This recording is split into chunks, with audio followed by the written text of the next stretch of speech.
As many of you are already aware, I just recently posted a video about the Pope sitting on a white throne with a cherubim on each side of his throne, proving he is claiming to be a god on earth, just as prophecy said the Roman Catholic popes would do.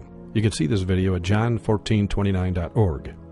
What most fail to realize about the Roman Catholic religion is their statement of faith is over 85% pagan doctrine. Take, for example, their dogmatic statements claiming Mary, the mother of Jesus, to be the Queen of Heaven. In Jeremiah chapter 7, we read the following about how pagans provoked the God of creation to anger. It says in Jeremiah 7:18 that the children gather wood, and the fathers kindle the fire, and the women knead their dough to make cakes to the Queen of Heaven, and to pour out drink offerings unto other gods, that they may provoke me to anger.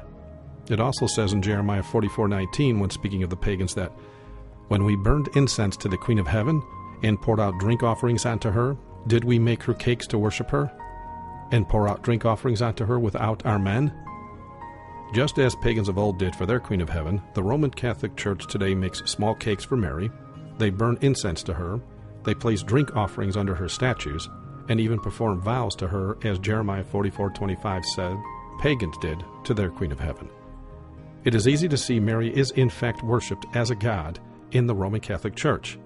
To further prove this as fact, notice the following picture found on a mainstream Roman Catholic website of a monstrance that was set up in a Roman Catholic church in Chicago. Now notice the throne she is sitting on.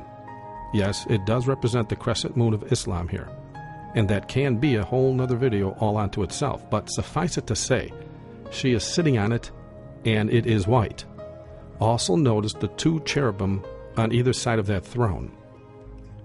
Thousands of years ago, the prophet Isaiah stated the following words: O Lord of hosts, God of Israel, that dwellest between the cherubims, thou art the God, even thou alone.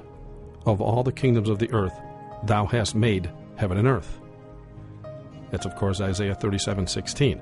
In Revelation 20, verse 11, when John is describing what he sees in vision regarding God, he says, I saw a great white throne, and him that sat on it. Our God sits upon his white throne, and he has two cherubim sitting on either side of him. Now, look at this picture of an artist's rendering of the biblical Ark of the Covenant. Notice the cherubim on either side of the Shekinah glory, which is this artist's rendering of the presence of God himself as he resided in the most holy place on earth thousands of years ago. Notice how the Shekinah glory is slightly above the cherubim. Also notice the Ark of the Covenant itself that is covered in gold. It is overwhelmingly apparent here that the Roman Catholic Church is doing all they can to portray Mary as the God of the Roman Catholic people. In fact, on May 7th, 1997, Pope John Paul II not only dedicated his general audience to Mary, he declared, and I quote, "It is possible to understand the authentic meaning of Marian worship in the ecclesiastical community, which furthermore is based on the will of Christ." He also stated in the same address that all Christians should make room for Mary in their daily lives, acknowledging her providential role in the path of salvation. Pope Benedict XV said, "All those who seek Mary's protection will be saved for all eternity." Pope Pius XI in 1935, in a prayer to close a jubilee, is where we actually find the first use of the word co-redemptrix by a pope. He said, "O Mother of love and mercy, who, when thy sweetest Son was consummating the redemption of the human race on the altar of the cross, didst stand next to him, suffering with him as a co-redemptrix."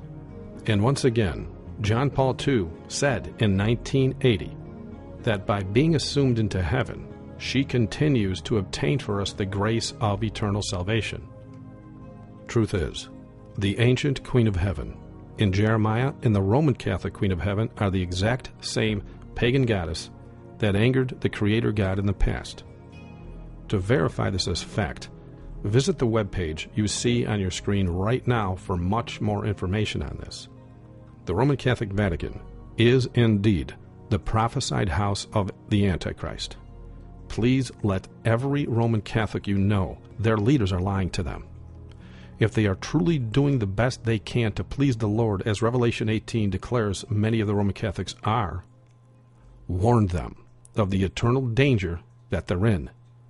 If you would like more information on how to help the Roman Catholics come home to Christ and leave the house of Antichrist, as prophecy declares many of them will in these last days, please visit remnantofgod.org. Thank you for watching. God bless.